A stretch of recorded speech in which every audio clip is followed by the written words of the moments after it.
ئەچینە لای ئەو زنجیرە نمایشەی کە بە خۆشحاڵیەوە لە شاری هەولێر دەستی پێکرد و لە ئێستاش تاوەکۆم ئێوارش لە شاری سلێمانی بەردەوامی هەبوو ئەویش با بڵێن خولی یاخوب لەم زنجیرە نمایشی شاڵین واتە کۆنفۆیە کە پێشتر ئەم نمایشە با بڵێن چەند جۆرە جوڵەیەکی جیاوازە تایبەتە بە وڵاتی چین و لەلایەن ناوەندی وەرشی کوردستان وارووا سپۆنسەری میدیای دەستگای میدیای کورساتەوە وەکو ئاماژەم پێکرد دەستپێک لە شاری هەولێر نمایشەکە بە ئەنجام گەێنرا کە چەندین جوڵەی جیاوازی تایبەت بەم جۆرە با بڵێن بەرگری ئەم جۆرە جوڵەیە بوو و دواتریش نمایشەکە هاتە شاری سلێمانی و ماوەی 2 ڕۆژە لە نێو شانۆی ڕۆمانی لە شاری سلێمانی نمایشەکە بەردەوامی هەیە جگەلەوەی کە چەندین جوڵەی وەرشی تایبەت و جیاواز لە نێو زنجیرە نمایشەکەیە بە ئەنجام گەێنرا چەند پارچە میوزیکێکی تایبەتیش بە وڵاتی چین پێشکەش بە ئامادەبوان کرا.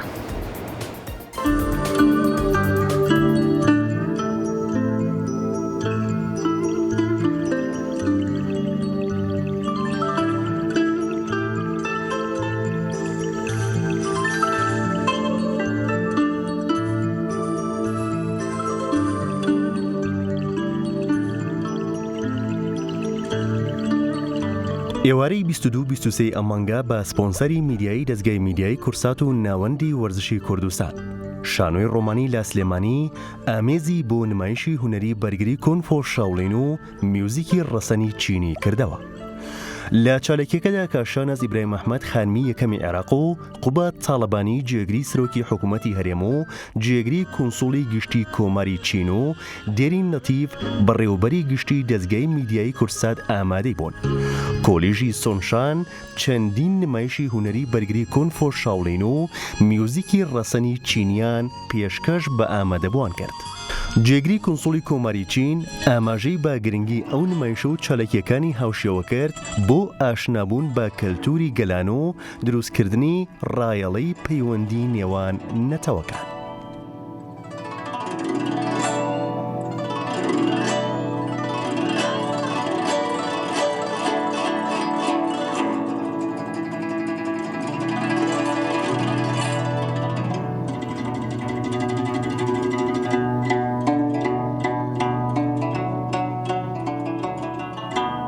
I'm really great, happy coming to the here and really thank the. زۆر دڵخۆشم کە ئەمڕۆ لێرەم و نمایشەکانی خۆمان پێشکەش دەکەین. ئێمە لێرە هەوڵ دەدەین هونەری جەنگی چین بە هاوڵاتیانی ئێرە بناسێنین و هیوادارم هاوڕێیانمان لێرە بەشداریمان لەگەڵا بکەن. Our good friend enjoys Chinese Kung Fu. We will show all the Shaolin Chinese Shaolin the Kung Fu and show the. زۆر دڵخۆشم کە هاوڵاتیان ئارەزووی سیرکردنی نمایشەکان دەکەن و چێژی لێوەردەگرن. I think everyone does it very interesting in the Chinese Kung Fu. Yeah, come here we will try to great. ناوم جەیمیە لە کۆلێژی سۆنگ شاولینگ شو. My name is Jamie from the China Sōngshān Shaolin Wushu College.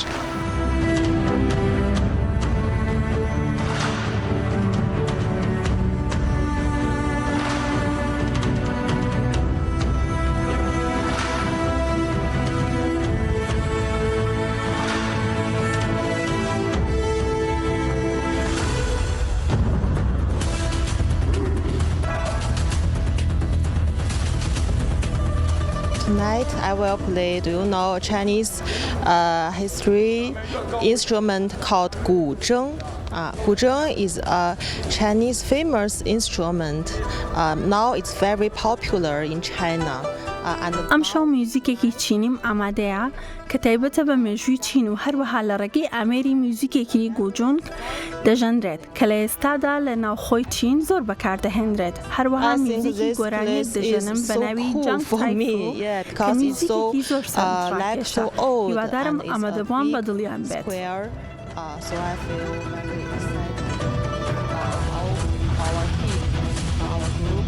ئەم شوێنە بۆ من زۆر خۆشە و هەست بە دڵخۆشیێکی زۆر دەکەم لێرە.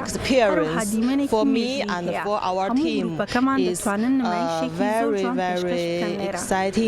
بە بڕوای منم ئەزمونە لێرە بۆ من و تیمەکەم زۆر سەرنجڕاکێش دەبێت و بە گەلی چین دەڵێن بێن بۆ کوردستان و ئەم دیمەنە جوانانەی ئێرە و هاوڵاتیە باشیەکانی ئێرە ببینن. زۆر سوپاس. من ناوم دیۆ سینگژێ. My name is Liu Xin.